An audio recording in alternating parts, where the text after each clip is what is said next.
A mislite, da bi Michelangelo ali pa bolj sodoben Van Gogh tele grafite dojemala kot umetnost? Ali pa fotografinja Annie Leibovitz vsak teden Iztokove selfije za našo nagradno igro na Facebooku? Kaj pa recimo kipar Roba, ki je ustvaril znameniti vodnjak na Mestnem trgu v Ljubljani? Bi on tole dojemal kot umetnijo? Verjetno ne bom nikoli dobil odgovora na moje vprašanja, ampak ena stvar je skupna vsem naštetim umetnijam, da vse skupaj pritegnajo ogromno pozornosti. No, Iztokovi selfiji zaradi drugih manj umetniških razlogov, tale Toyotin CHR pa zaradi svoje nore podobe. Pa povejte, kateri avtomobil je letos bolj razburljivo oblikovan, pa ne stane ravno 376 tisoč evrov. Toyota je po prvih odzivih sodeč zadelal polno. Ne minje trenutek na cesti, ko mi kdo ne pomaha ali za spremembo ne pokaže iztegnenega sredinca, ampak dvignem palec in s tem se boste morali prvi vozniki tega avtomobila pač sprijazniti. Tudi s tem, da vas bo vsak vprašal, kaj je to za ena Honda in potem mu boste morali razložiti, da je to Toyota, čeprav je zadaj res kot kakšna Honda. Ga boste lepo za rokico peljali naprej in mu pokazali tele luči, ki so najdaljše na trgu in na katerih tudi ponosno piše Toyota CHR. Vseeno pa avto nima nobenega smisla, če se ne pelje, a ne?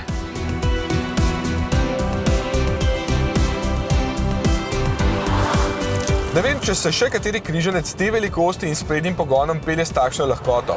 Skoraj igrivo bi lahko rekel. Dobro, občutek ni ravno športen, ker vse skupaj deluje malo premehko, je pa dinamičen.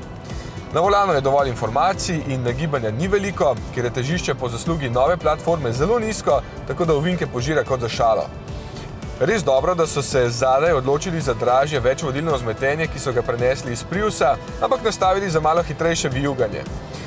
Za vsak dan pa bo za vas pomembna informacija, da podvozje kljub 18-palčnim platiščem dobro požira luknje.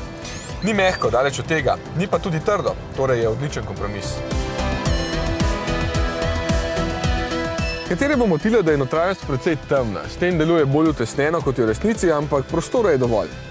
Vseeno je tole avtomobil, ki v dolžino meri 2 cm manj kot Qashqai, kar vam verjetno ne pove nič, ampak ja, dolg je 4,36 metra. Vidite, tudi za sabo lahko svojo poprečno višino čisto normalno sedim, čeprav je občutek ob zaprtih vratih kar utesnjen. Čisto zadaj pa je zaradi oblike in položnih vrat povprečnih 377 litrov prostora. Če še do zdaj niste opazili, kaj je vodilo oblikovalce pri tem avtu, to je diamant. Povsod so vzorci tega dragocenega minerala. Poglejte recimo vratne obloge, pa strop, pragovi, tele gumbi imajo obliko diamanta in tudi zunaj je vse podobno zašiljeno. Ena stvar pa še posebej izstopa, zadnja vrata.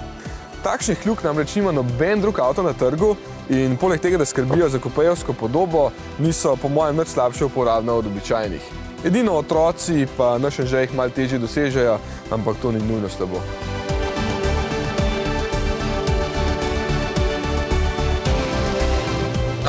Nazaj na cesti. Ja, zanimivo, da je to Toyota, ki jo dejansko želiš peljati. V ostalih mi je skoraj vseeno, če me pelje Iztok, tukaj pa ne spustim volana. Edino vprašanje, ki zahteva konkreten premislek, je pogon. No, zame ni vprašanje, vedno bi izbral hibridni model, ampak veliko sopotnikov se je pritoževalo nad hrupom, kot CHR takole pospešuje. Pa je Toyota v prihodnosti pripravlja celo menjalnik s prestavami, ki bo zadovoljil tudi takšne nergače. Zaenkrat pa je pri hibridih samo takšen z neskončnim številom stopenj. Ja, motor res postane glasen med vožnjo v klanec, sploh če želite vzdrževati hitrost, ampak potem postane čisto tih, ko takole motorja nič ne obremenjujete.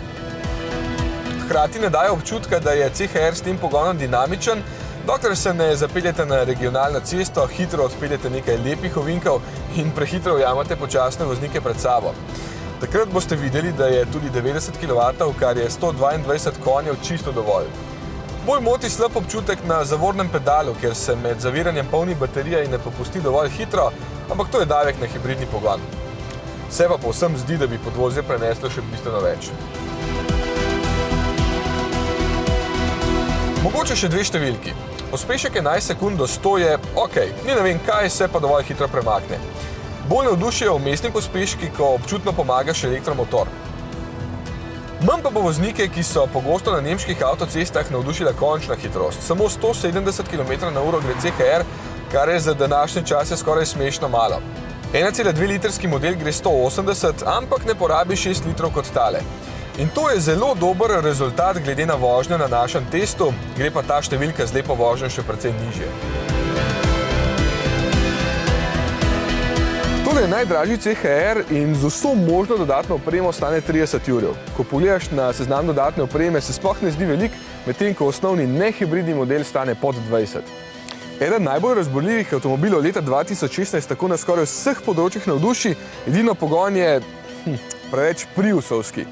Mogoče bi moral dati še malo več popra, da bi si res zaslužil to noro obliko.